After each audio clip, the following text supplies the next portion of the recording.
Ya jagat Dewa Bathara,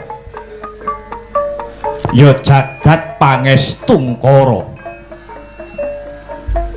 yang suksma mangadi luwih payungana marang jagating Kumbakarna.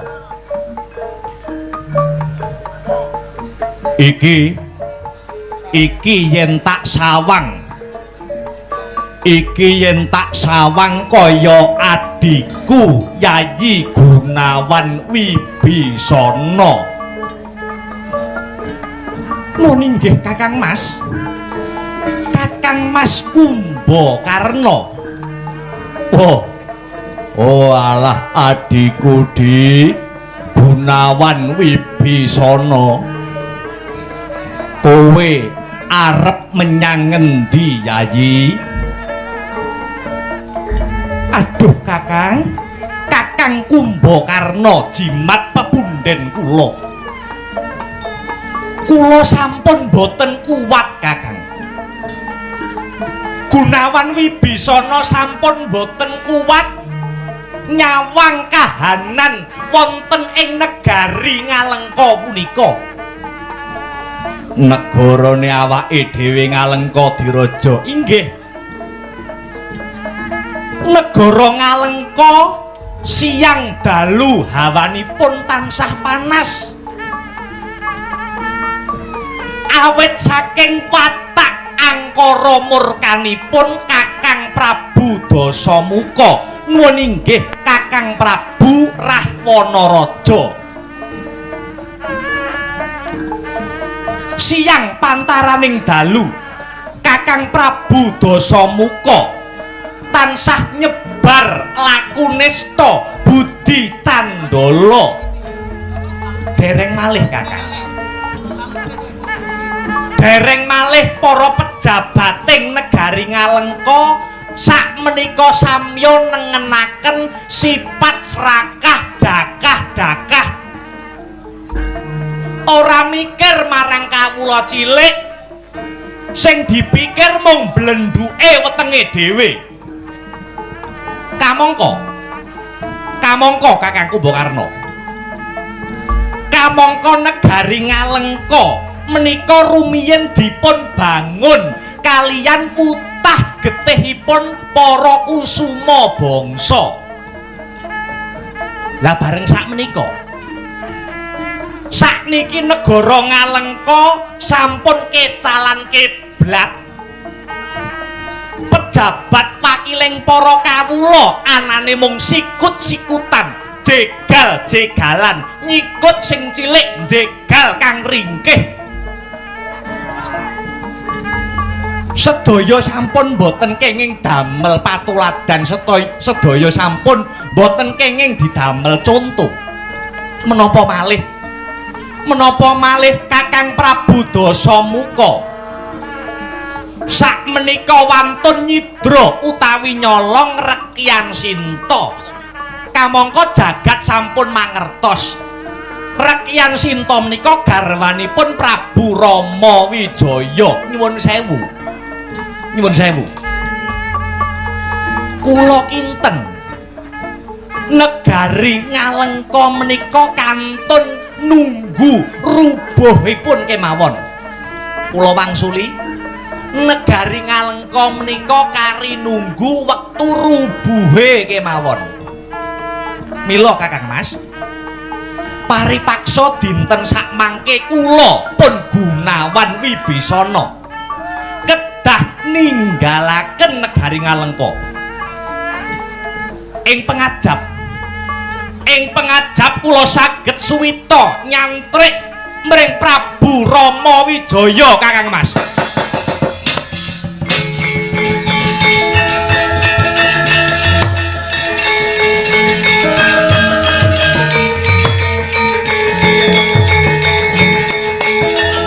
Wah, Gunawan.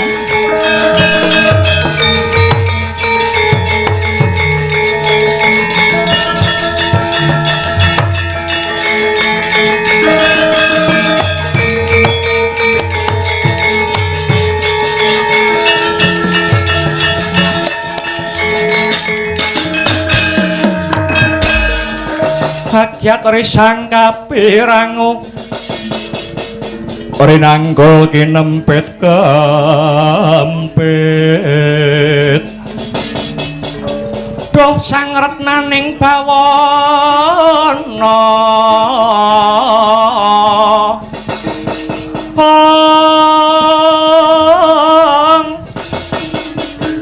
Ya si tukang walang adi ya si tukang ngenesing tias ya si tukang kudu garing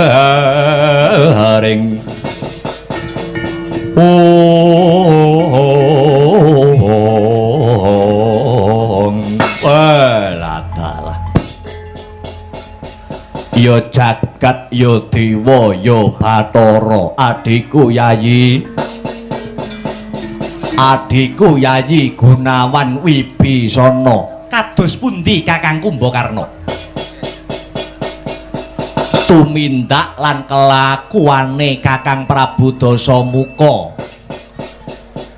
sing mung tansah ndeder marang kamurkan kuwi mau sakjane aku iki ya ora condong aku iki ya ora rumajang ngono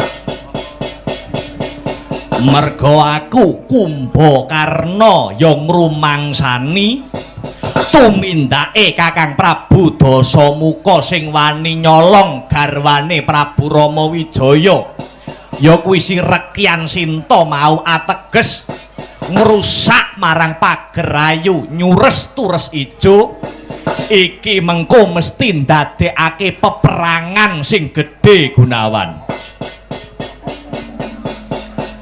kawula cilik sing ora weruh abang ijone lelakon melu dadi korban wengise peperangan nanging Wibisana nanging kados pundi Kakang Kumbakarna nanging yen aku ngalih saka negara Ngalengka aku kon minggat saka negara Ngalengka kene isih abot rasaku merga aku ngrumangsani Kumbakarna wiwit cilik mangan ngombe wulu wetu bumi saka negara Ngalengka iki bumi wutah darahku aku ora negakake negaraku Ngalengka sing wis dibangun dening para leluhur Ngalengka biyen Wibisana nyuwun sewu Kakang Mas Kumbakarna piye Gunawan kula pun Gunawan Wibisana malah bombong malah seneng mbok menawi Kakang Kumbakarna mboten ninggalaken praja Ngalengka menika awit menapa awit menawi paduka Kakang Kumbakarna mboten ninggalaken negari Ngalengka menika tegesipun maksih wonten pengajeng-ajeng Kakang Dasamuka menika eling lan mertobat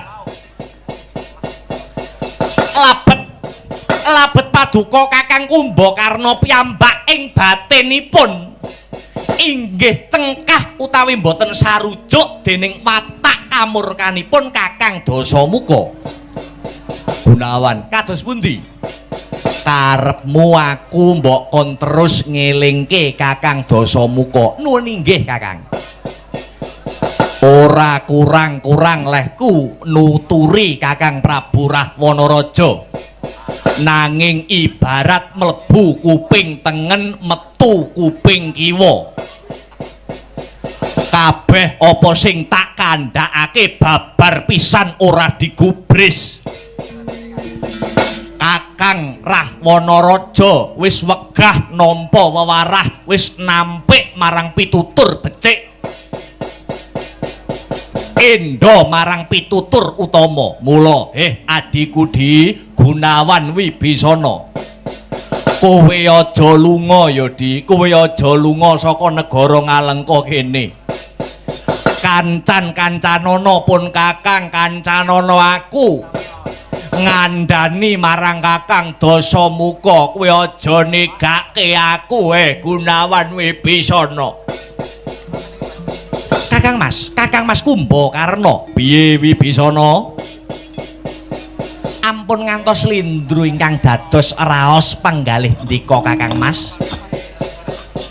Wonten paribasan boten usah paduka rubuh-rubuh gedang. Paduka Kakang Mas kedah mandireng ing pribadi, ngetingalaken jati diri. Iki lho Kumbakarna, semanten ugi kula iki lho Gunawan Wibisana. Mila Kakang Mas, sewang-sewangan laku. Kula nyuwun pamit badhe nilaraken, kula nyuwun pamit badhe ninggalaken negari Ngalengka menika. Badhe suwita badhe nyantrik wonten ing Prabu Rama Wijaya. Lelakon menika kedah dipun lampahi Kakang Mas.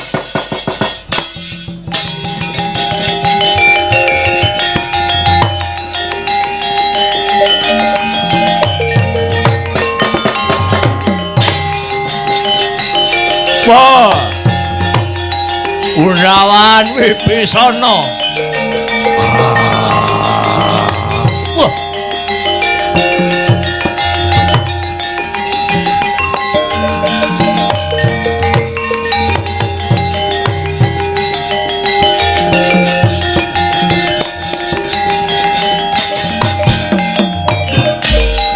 Kumbakarna kinen mangsa jurit mringkeng raka sirotan lenggana, mulungguhi kasatriyane wong ing tekad datan purun amung cipta labuh negari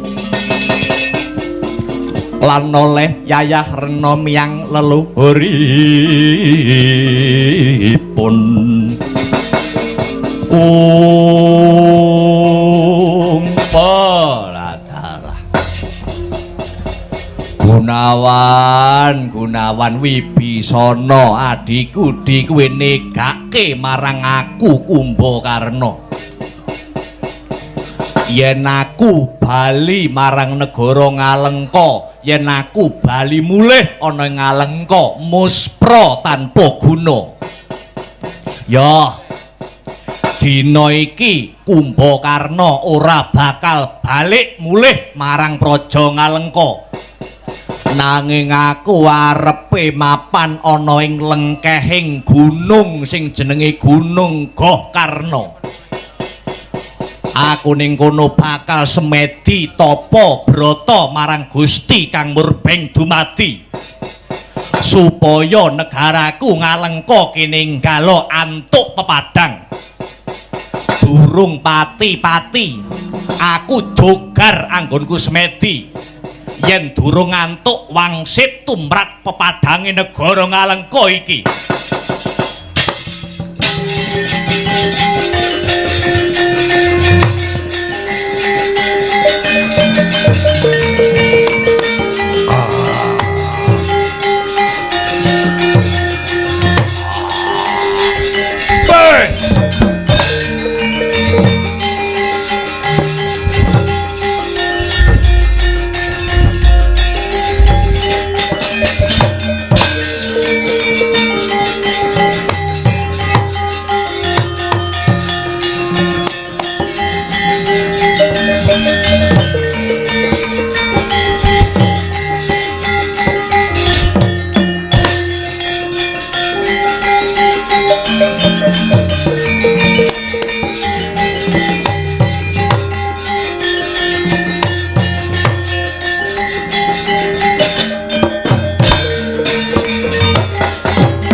Ucap gantiya ingkang cinarita wanci terus gumanti wektu terus lumaku dina dadi sasi sasi ganti taun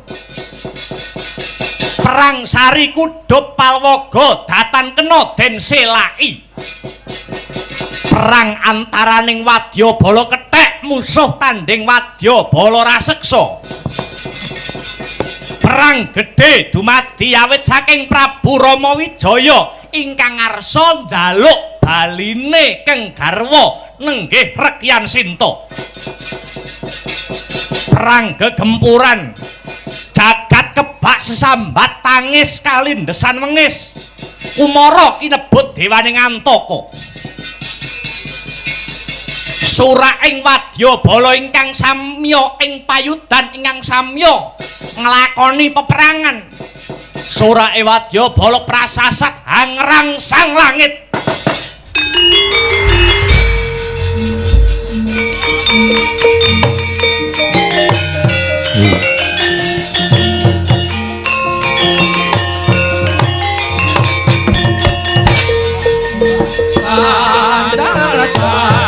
Suren kran Gusti Kalongso surat tantoho tanye omri maju maju yo gempur gempur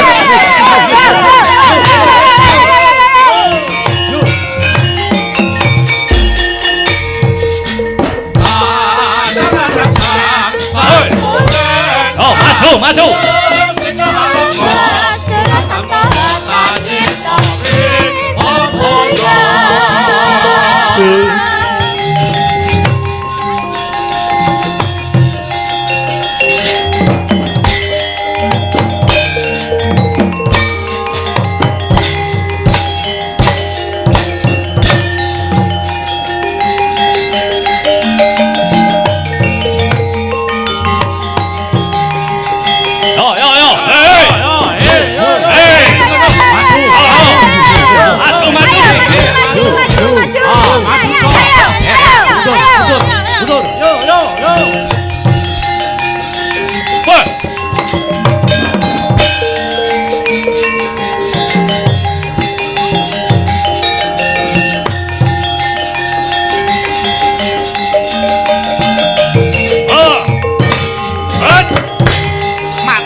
ge awit wis gobyos keringet. Ki nek ora ning sekolahku ora tak ladeni model ngene iki.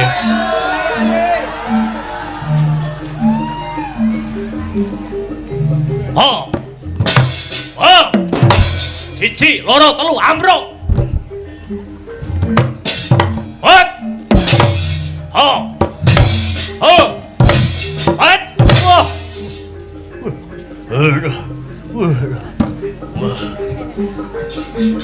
Hot.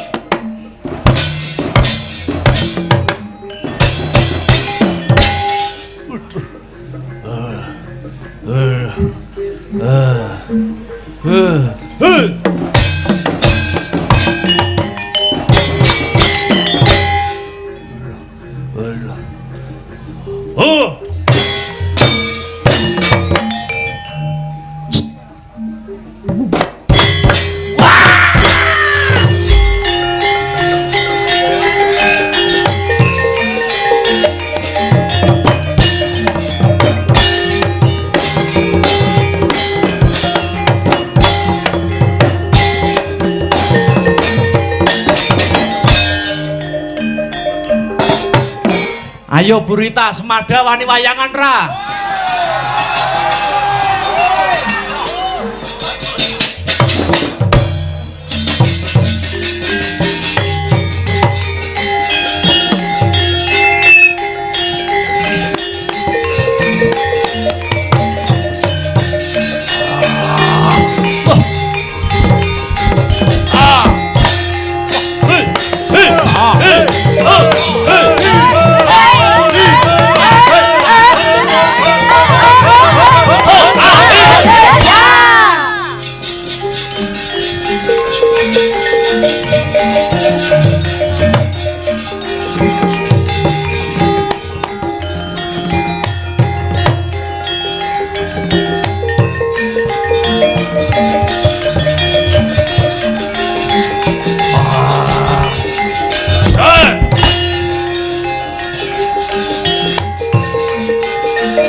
Tumawur mangawawur purahan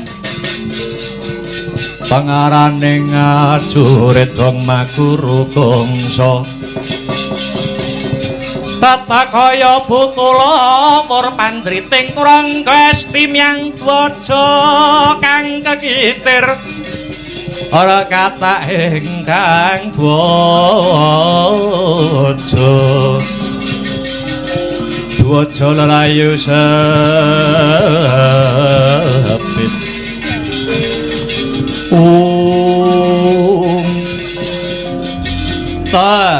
talah Iwang Tete Kala Rudra Mas Patik Raja Dewaku ana tengah-tengahing perang sing gegempuran iki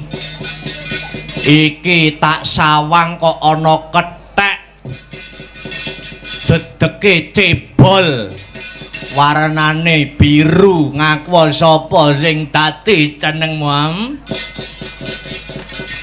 tambuh marang aku jenengku Jaya Anila ya bali takon ana wujuding raseksa sapa sing dadi jenengmu aku iki patih ana ing negara Ngalengka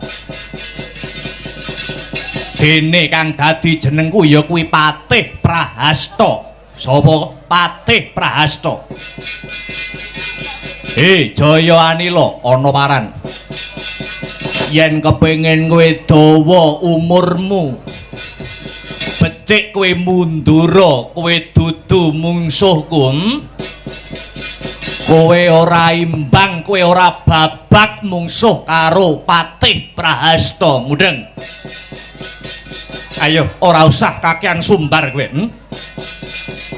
wis dadi sumpahe Jaya Anila gelem mundur yen wis dadi batang lho tegese kowe wani karo aku entek wedine kariwanine bagus.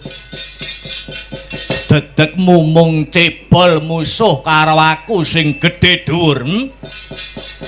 Kowe musuh karo aku ibarat musuh Prahasta, kowe tak ibaratake timun musuh duren. Timun musuh duren.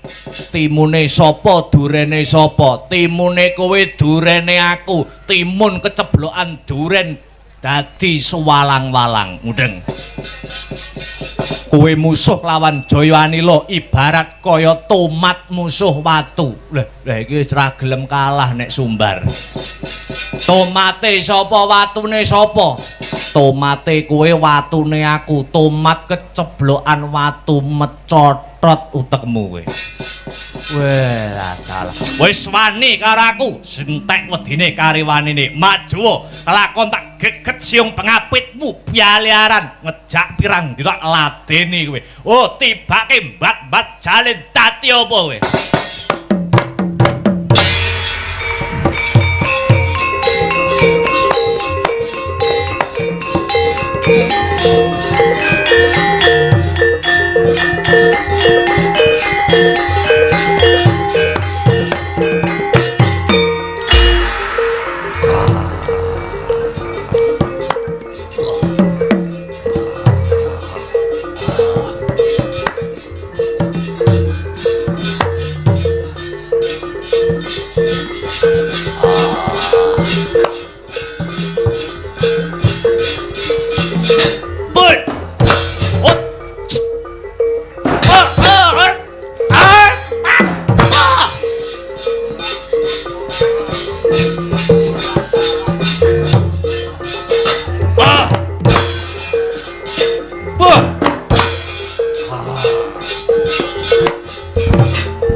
Ayo ngantem kowe.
jagat dewa Bathara ya jagat pangestungkara. Ya.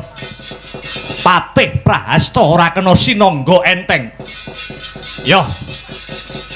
Aku ora bisa menang musuh okol akalku sing tak gunake. Lena kawaspadanmu tak keprok tugu pecah dasmu kowe.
Rama Wijaya kendel tenan.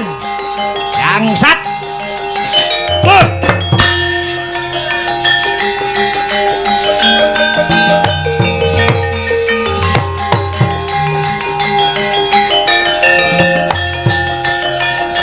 Indrajit anakku rene.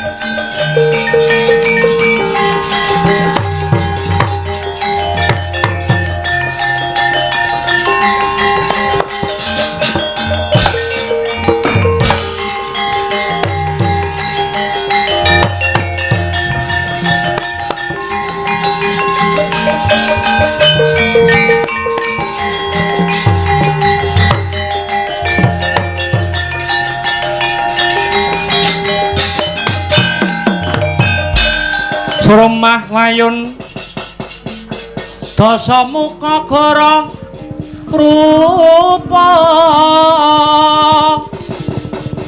mangeses kadyangin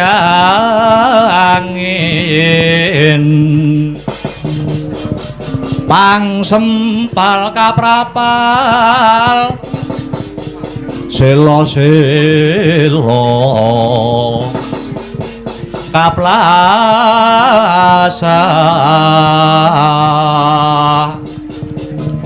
satu lumayu mangungsi kagiat kakudo kang jaga bumi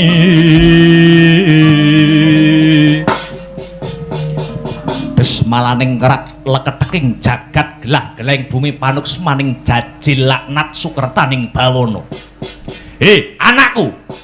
Anakku sing tak tresnani, anakku Indrajit.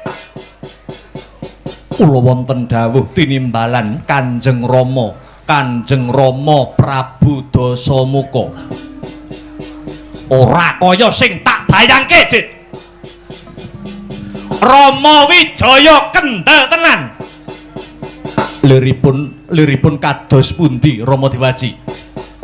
Rama Wijaya wani ngerahke prajurit kethek ngebak peperangan ana ing negara Ngalengka kene.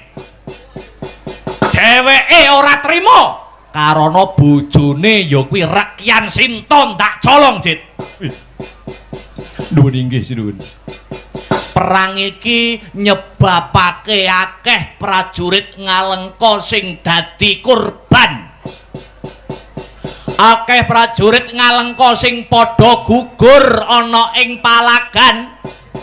Rama Wijaya ora kena disangga enteng, Jit. Lah kersanipun Kanjeng Rama Prabu Dasamuka kados pundi? Menapa kagem nyirep peperangan menika Rekyan Sinta dipun balekaken kemawon, Rekyan Sinta dipun wangsulaken kemawon dhateng Prabu Rama Wijaya. Kersanipun perang niki mboten kedlarung-dlarung. Awit peperangan punika wengis Kanjeng Rama. Piye? Aku mbok kon balekke Sinta, Aku mbok kon balekne Sinta ana Rama Wijaya, Nggih, lakar kados mekaten. Rungokno kupingmu, Jit. Wis dadi sumpahe Prabu Dasamuka, Sinta bakal tak balekke ana Rama Wijaya yen sirahku wis gumlundung ana ing lemah. Ngerti? Ora mung prajuritku sing wis mati, yen perlu negaraku lan jiwa ragaku bakal tak nggo tumbal kanggo peperangan iki. Kabeh iki tak lakoni mergo tresnaku sing gedhe marang Rekyan Sinta, Jit. Nggih. Nanging punika niku garwanipun tiyang, ngoten. Sinta niku pun duwe bojo. Ibarat omah pun wonten pagere dilumpati no. Hah? Njur yen bojone wong kon ngapake? Aku wis kadung tresna, aku wis kadung seneng. Rasa seneng kuwi ora iso dituku nganggo apa ae. Ngerti? Aku iki seneng karo Sinta ora mung setahun 2 tahun wiwit aku SMA mbiyen wis nyimpen rasa seneng.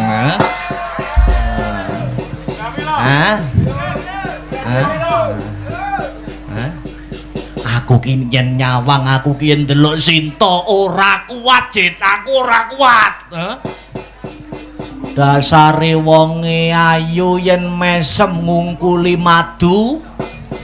Kulite kuning nemu giring, rambute ngombak banyu, alise nanggal sepisan, mripate ndamar kanginan, lambene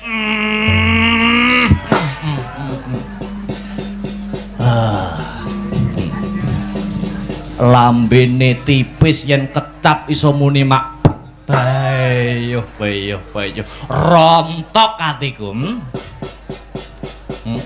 Sempurna. Jenengan yen tresna kalih Dewi Sinta kok ketoke pun jeru banget. Pancen tak akoni. Kanggo pengalaman kuwi besok ya, wong lanang ki wis to, gitu. Wong lanang ki ngaku sugiya kaya ngapa? Wong lanang ki ngaku dalang sugih, regane larang dhewe sak nganjuk, ganteng kondang. Yen wis kegodha wong wedok ki goblok dadak. Hah? Nggih. Lah, kembali ke laptop.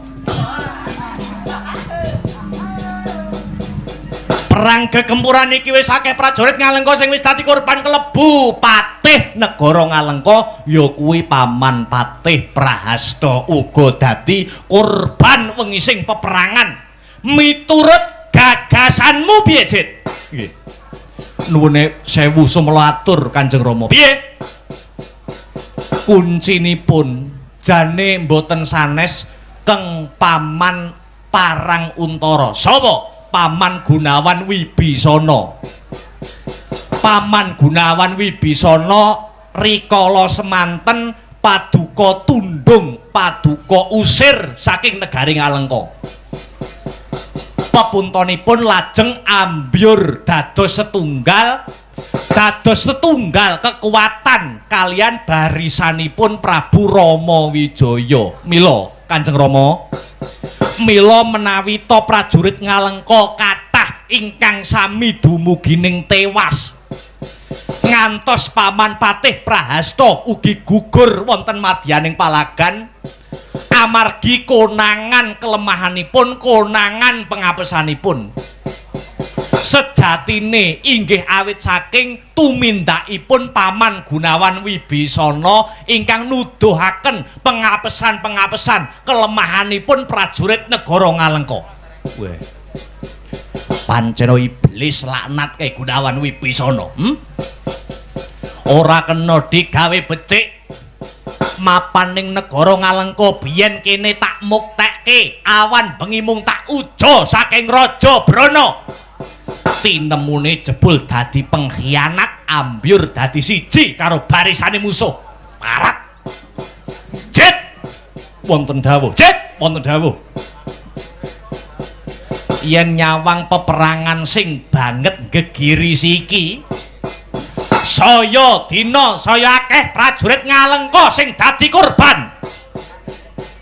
Aku kok malih kelingan karo pamanmu si Kumbakarna. Banjur saiki mapane pamanmu Kumbakarna kae saiki menyang endi, Jet?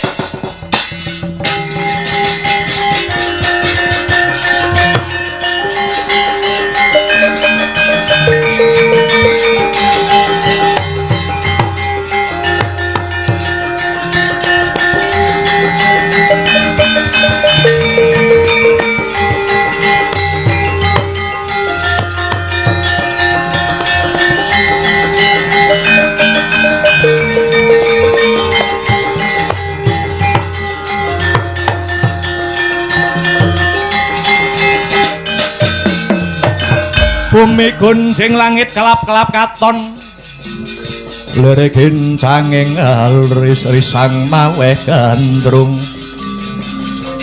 sabarang katul wukir moyak mayik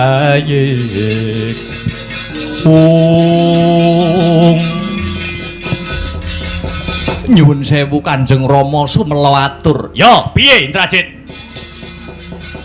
Miturut kabar ingkang kula tampi, miturut kabar ingkang sumebar, pawarta ingkang warata, Kanjeng Paman Kumbakarna sakmangke nembe tapa sare utawi tapa nindra dhateng lengkehing Gunung Gohkarna. Yang satelek negarane dinggo jak-jakan karo barisan kethek, lah kok malah turu. Iblis laknat.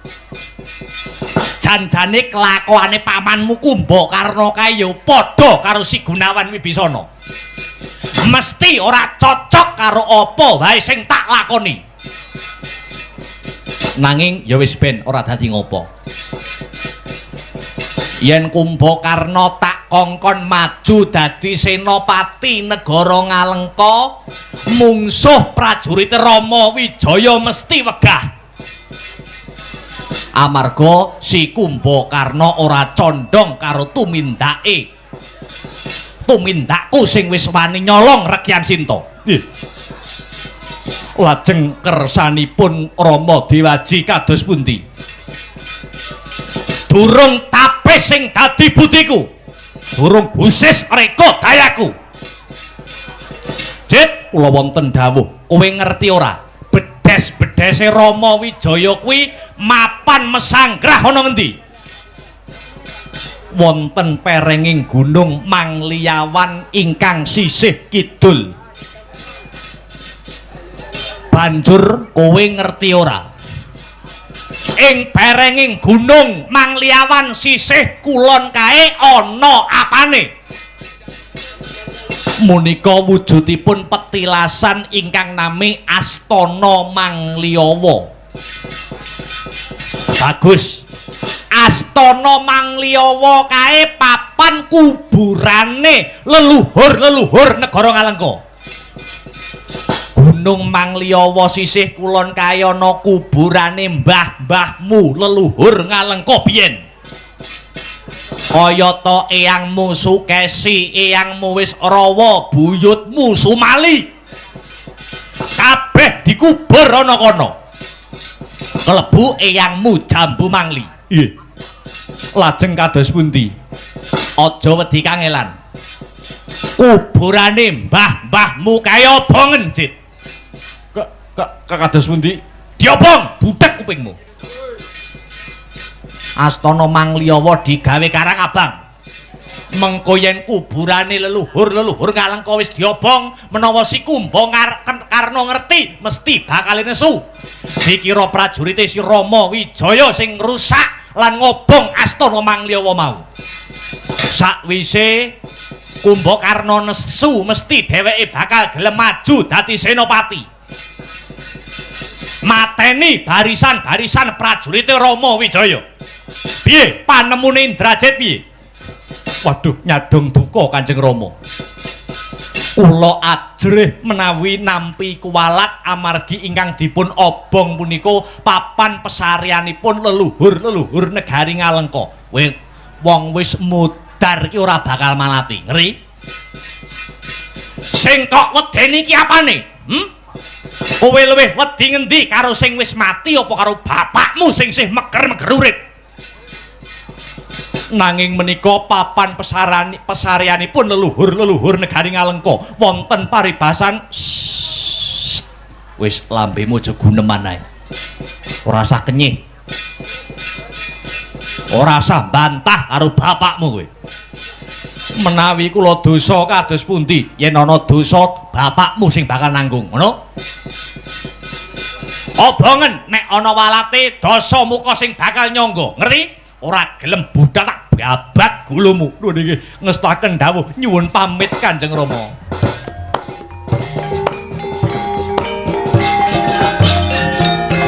Manganjur laku ning angin buntur agraning arga.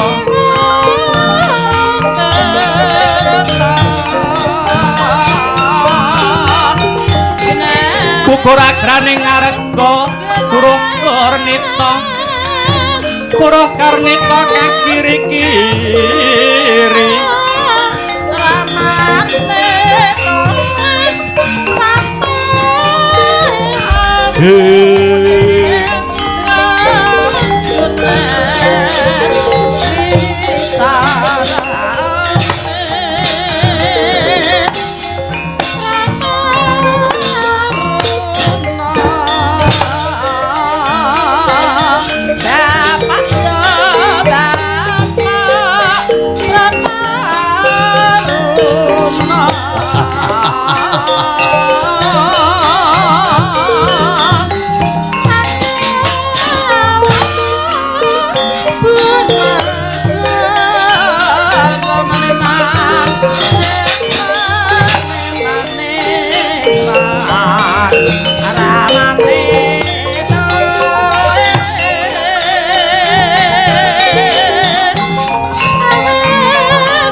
banjur laguning angin gugur agraning arga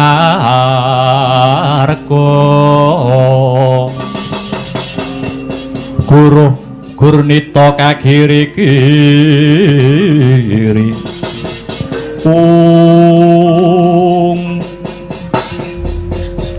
ngestu padha dawuh pangandikane Kanjeng Rama Prabu Dasamuka Indrajit dikongkon supaya ngobong astana Mangliyawa senadyan abot nanging kudu tetep tak lakoni ternyatane kabeh iki ya kanggo kabecikaning negara Ngalengka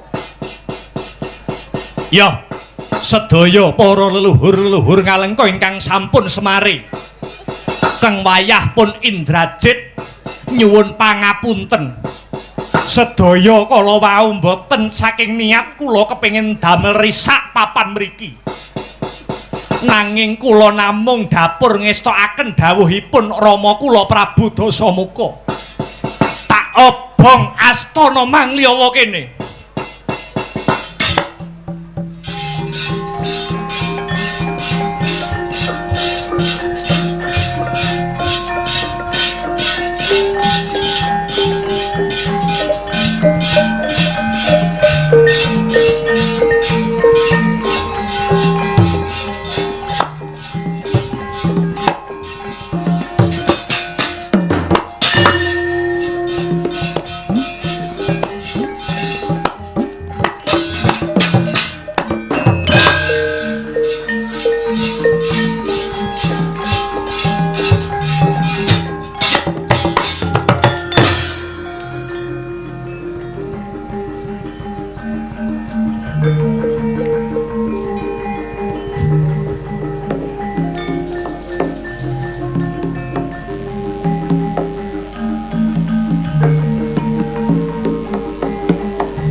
obong tenan astana Mangliyawa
mongko kantining tumuwa salami mong hawas eling lukitaning alam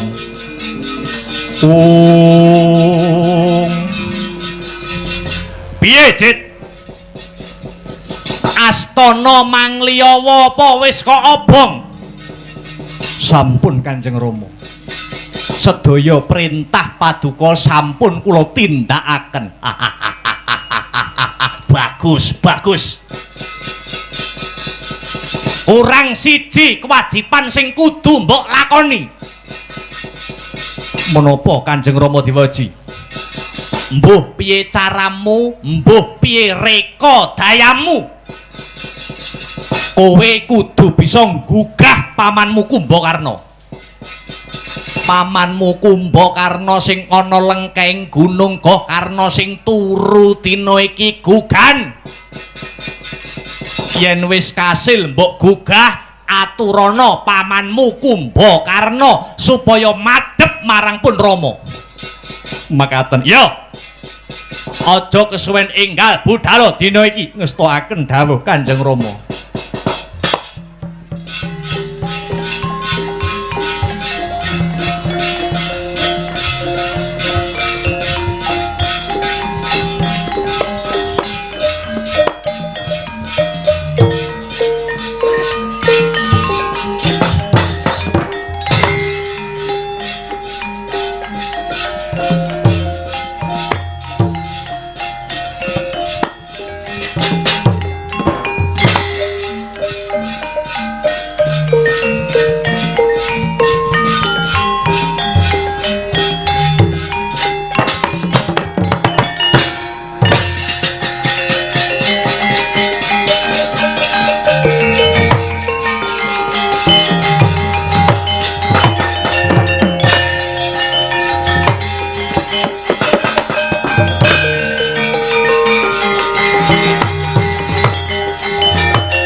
Datan ngawruhi kang tekane tanpa sangka.